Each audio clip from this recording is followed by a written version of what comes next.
नमस्कार। मैं श्रीपाद बख्शी पुनः उपस्थित हूँ आपके सामने पानी से जिंदगी से एक और मोती लेकर।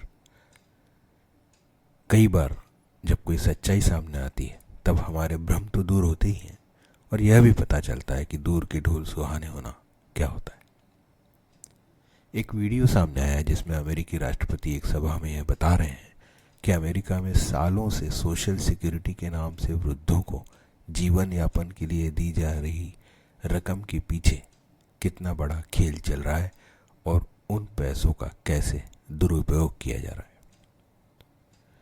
श्री ट्रंप के अनुसार जब सोशल सिक्योरिटी के अंतर्गत लोगों को किए जा रहे भुगतान की जांच की जाएगी तब यह सामने आया कि इस समय अमेरिका में 100 से 109 वर्ष की उम्र के 47 लाख, 110 से 119 वर्ष के 36 लाख, 120 से 130 वर्ष के 34 लाख, 130 से 140 वर्ष के 40 लाख, 140 से 150 वर्ष के 35 लाख, 150 से 160 वर्ष के 13 लाख और 160 से अधिक उम्र के 1,30,000 बुजुर्ग हैं जिनको सोशल सिक्योरिटी के मद में भुगतान हो रहा है।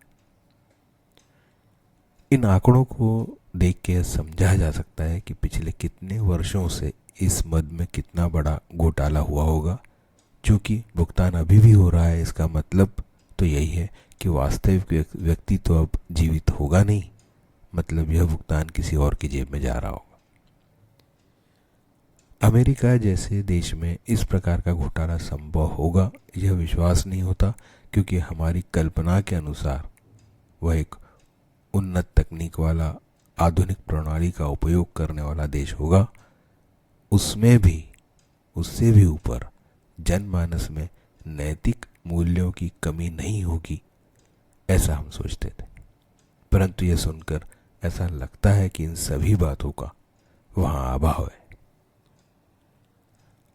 हमारे देश में भी वर्षों से सरकारी कर्मचारियों को पेंशन दिए जाने की प्रणाली मौजूद है। वर्ष में एक बार प्रत्येक को जिंदा रहने का प्रमाण देना होता है, जिसके बाद वह पेंशन पुनः प्रारंभ हो जाती है। उसके बाद भी यदि व्यक्ति गुजर जाए तो सामान्यतः परिवार वाले ही यह सूचना संबंधों को दे देते हैं, जिससे पेंशन उस अकाउंट में आना बंद हो जाए। इसके बावजूद भी कुछ हेरा फेरी वाले प्रकरण हो भी शायद, परंतु अमेरिका जैसा इतनी बड़ी संख्या के प्रकरण तो निश्चित ही नहीं होंगे। गोरी चमड़ी अंग्रेजी बोलने की क्षमता को बेहतरीन नस्ल मान लेने की मानसिकता से अब हमें दूर होना चाहिए। इन सब बातों का मनुष्य के आचार विचार, सार्वजनिक व्यवहार और दूसरों के लिए कुछ सोच समझने की क्षमता पर कोई फर्क नहीं पड़ता। एक ऐसा ही उदाहरण सामने आया जब शिकागो से दिल्ली आ रही एयर इंडिया की एक फ्लाइट को 10 घंटे का सफ़र होने के बाद वापस शिकागो जाना पड़ा।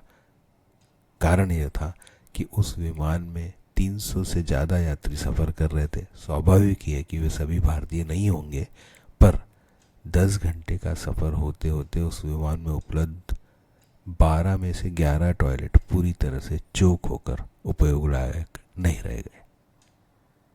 बाद में पता चला कि लोगों ने उसमें डायपर, पॉलीथीन बैग और यहाँ तक कि अंतर वस्त्र भी फ्लश कर दिए।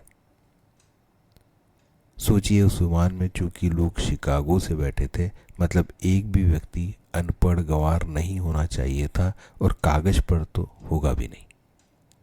परंतु यह व्यवहार क्या बताता है? लोग सिर्फ अपने बारे में सोचना पसंद करते हैं, फिर चाहे दूसरों के साथ कुछ भी हो। ये दोनों ही प्रकरण यही बताते हैं कि उस शिक्षा का कोई औचित्य ही नहीं है जिसके साथ संस्कार का समावेश ना हो।